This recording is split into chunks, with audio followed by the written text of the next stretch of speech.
नमस्कार. आजचा न पाठवलेलं पत्र या पुस्तकातील दुसरा लेख आपण वाचायला घेत आहोत. तर लेखाचं नाव आहे शिखराकडे नेणारा रस्ता सोपा नसतो. तुम्ही जेव्हा वाहन चालवता, तेव्हा तुम्हाला रहदारीचा खोळंबा गृहीत धरावा लागतो. जेव्हा तुम्ही आरोग्याकडे लक्ष देण्याचा निर्णय घेता, तेव्हा तुम्हाला जीवेकडे दुर्लक्ष करावं लागतं. प्राप्ती होऊ लागली की प्राप्तिकरही लागू होतो. आयुष्यात तुम्ही काहीही निवडलं, तरी त्याबरोबर अंगभूत सकारात्मक आणि नकारात्मक गोष्टी येतातच. काटे नसलेला गुलाब शोधायला जाणं म्हणजे वेडेपणा. नाण्याची एक बाजू तुम्ही निवडली किंवा दुसरी बाजू तुमच्या वाट्याला येते. कष्टविरहित सुखासीन आयुष्याची अपेक्षा करूच नका. अगदी महात्म्यांना सुद्धा विपदाविरहित सुखाचं आयुष्य लाभलं नाही. असं आयुष्य असूच शकत नाही. महत्वाकांक्षा जेवढी मोठी, तितके प्रश्नाचे डोंगरही मोठे. तुम्हाला फक्त चालायचं असेल तर फारसे प्रश्न येत नाही. जेव्हा तुम्ही मॅरेथॉन प्रदीर्घ शर्यतीत धावायचं ठरवता, तेव्हा साहजिकच अधिक प्रश्नांना तोंड द्यावं लागतं. जेव्हा तुम्ही फक्त अस्तित्व राखून जगायचा निर्णय घेता, तेव्हा तुम्हाला कमी प्रश्न पडतात. पण जेव्हा तुम्ही तुमच्या सुप्त क्षमतांना साजेसं जगण्याचं आव्हान स्वीकारता, तेव्हा तुम्हाला अधिक आणि मोठे प्रश्न सोडवायलाच लागतात. काठीचं एक टोक उचललं की दुसरं टोकही तुम्ही आपोआप उचललेलं असतं. टाकीचे घाव सोसल्याशिवाय देवपणा येत नाही.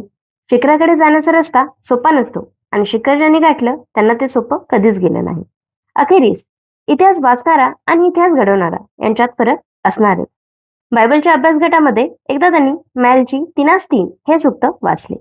तो चांदी अंडी चमकदार आणि शुद्ध बनवणाऱ्या कारागिरांप्रमाणे अधिष्ठित होईल. परमेश्वराच्या व्यक्तिमत्वावर आणि स्वभावावर यामधून काय प्रकाश पडतो?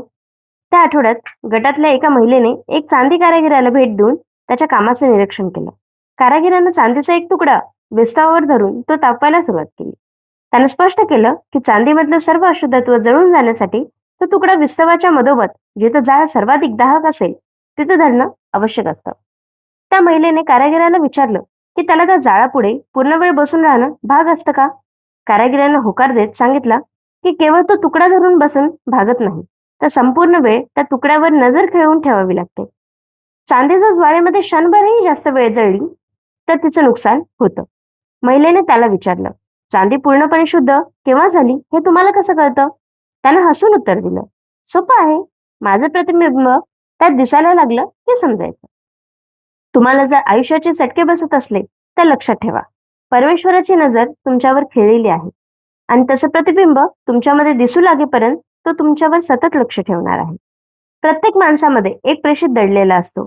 परमेश्वर मानव बनला तर एवढ्यासाठीच की मानवानं पुन्हा ईश्वर बनावं.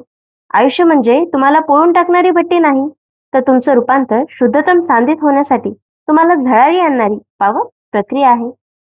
किती सुंदर लेख आहे ना बघा.